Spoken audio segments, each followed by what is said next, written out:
Ever since the pandemic, travel has boomed, and one North Georgia city is cashing in. Talking about Rome, Georgia, as you take a live look now. A new annual report shows tourism has roared back since the pandemic in the city of Rome. Joining us to chat more about that is Lisa Smith, Executive Director of Georgia's Rome Office of Tourism. Lisa, good morning. Great to have you. Thank you so much for the invitation.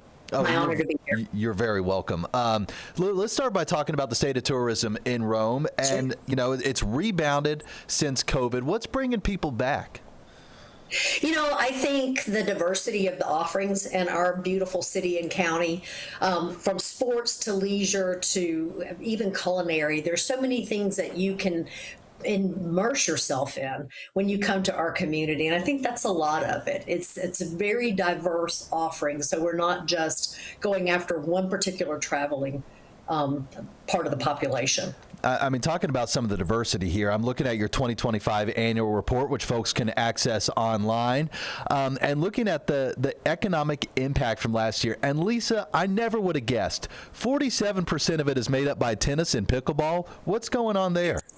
So you may recall that we actually built one of the largest hard court surfaces in the U.S., and it's right here in Rome, Georgia. We were always a big city for tennis, ever since the 90s, but we were in different areas around the city with 70 courts. So about 10 years ago, 31 acres was basically donated by Berry College to the city of Rome, and we put in a very large tournament facility, all hard court, and of course now we also have indoor courts. So we are a big tournament tennis facility as well as a tennis town, not only for regionals, locals, high school play, but also for international and wheelchair as well. We are totally 100% accessible at that facility.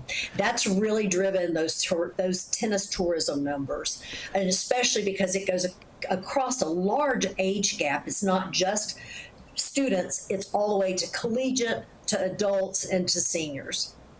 Yeah, and we're taking a look at some of those. Yeah, and pickleball. Yeah, we're taking a look at some of those numbers right now from all these individual tournaments you guys host. Mm-hmm. And now I'm scrolling down to look at visitor spending, and almost $150 million in 2024. How does that translate for folks who live and work around there in Rome? How do they feel it?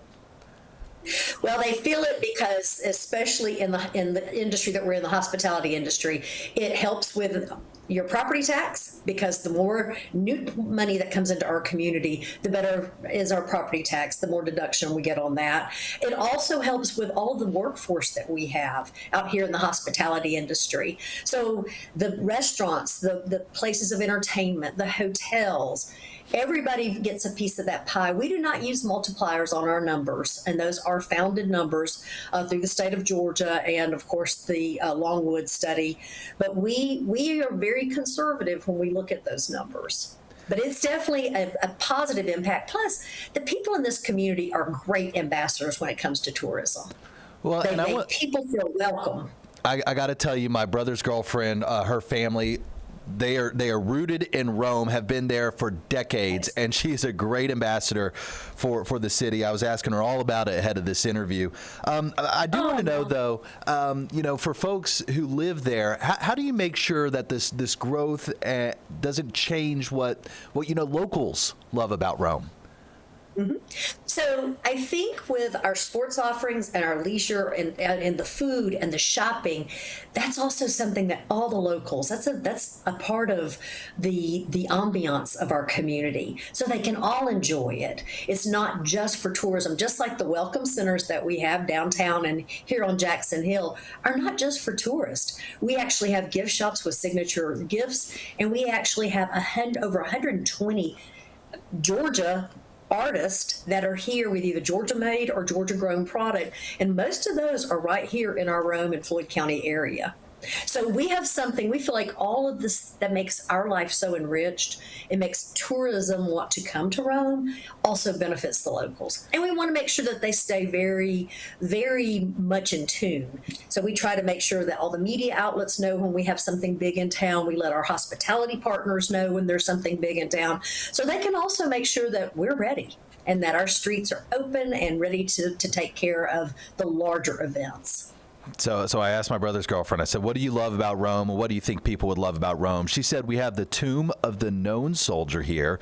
Of course, Berry College and everything that campus has to offer. Fiddling Fest. She mentioned all the tennis and pickleball courts. And then she also said, there is a creepy mansion from Stranger Things that is a real house in Rome. So you got to tell me about that. And has that turned into a bit of a tourist magnet? It is a huge tourist magnet. It's the Creel House, and it is located on 2nd Avenue. And last year alone, through Placer AI data, there were over 5,000 visitors that came to just have a selfie in front of that Stranger Things home. Wow. And it's been really, really neat. We really are looking to also create, this is our 50th year as an Office of Tourism, to create a bigger trail path for that particular, very famous show, and also have some experiences for the visitors when they come to see the Creel House. Pinehurst, of course, was the location of the Ford buildings at Berry College. So we hope to really kind of look at how we can build upon that. Film tourism is very big in all the cities around the state of Georgia. And of course, we have had our share of great films here as well. So looking to really build upon that. You mentioned your office is hitting 50 years next year. So happy early birthday to you there. What does the next decade look like for y'all? Oh gosh, I want to just continue to stay so in touch with our partners, because that's what makes all this work. This is a relationship business. And if we don't have those kind of relationships with our partners that we count on, Parks and Rec, tennis, the Forum, which is the big center downtown for conventions, and of course, things like the Y and our private schools and our colleges, and of course the Georgia high school sports, all of that makes everything come together. So we just continue to want to see those relationships built in a positive manner so we can all benefit and all grow what we're doing. All right, that's Lisa Smith from Georgia's Rome Office of Tourism. Lisa, it's a pleasure talking with you this morning. Thank you for your time. Thank you so much for letting us share this, and I appreciate you very much. And thank you for that great camera with a view of our beautiful city and our gorgeous downtown. Beautiful indeed. We'll talk soon, Lisa. Have a good day. All right, take care. Bye-bye.